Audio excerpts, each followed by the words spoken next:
இந்த வாழ்க்கையை நாம் சீரும் சிறப்புமாக செல்வ செழிப்போடு ஆனந்தமாக ஒற்றுமையாக குடும்பம் பிரியாமல் பெற்றோருக்கு கீழ்ப்படிந்து பெற்றோர்கள் பிள்ளைகளுக்கு செய்ய வேண்டிய வேலைகளை செய்து அதுக்கப்புறம் நாம ஒரு நல்ல வாழ்க்கையை ஊருக்கு உதாரணமான வாழ்க்கையை நாம் வாழ வேண்டும். அதற்காகத்தான் உருவாக்கப்பட்டது இந்த பைபிள். அதுக்கு அந்த பைபிளில் இயேசு கிறிஸ்து வந்து பாடுகள் பட்டு போனார்னா இதுக்காக தான். நாம் இந்த உலகத்திலே நல்ல வாழ்க்கையை வாழ வேண்டும், கௌரவமான வாழ்க்கையை வாழ வேண்டும். கௌரவமான வாழ்க்கை எப்படி வாழறது? காசு இல்லாத வாழ்ந்துட முடியுமா? காசு இல்லைன்னா நம்மளை கேவலமாக தான் பார்ப்போம். அந்த காசு சம்பாதிக்கும் வழி ஒரு கல்வி வழி. அந்த கல்வியை எப்படி பெற்றுக்கொள்வது அதுதான் அந்த சிலுவை பாடுகளில் இயேசு கிறிஸ்து சொல்லியிருக்கிறார். அதில் இந்த சிஸ்டர் பிரின்சி அவர்களுக்கு தெரியாது.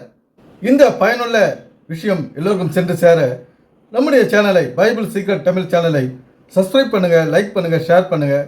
உங்களுடைய கருத்துக்களை கமெண்ட்ஸ் பாக்ஸில் பதிவிடுங்க. நன்றி, வணக்கம் நண்பர்களே.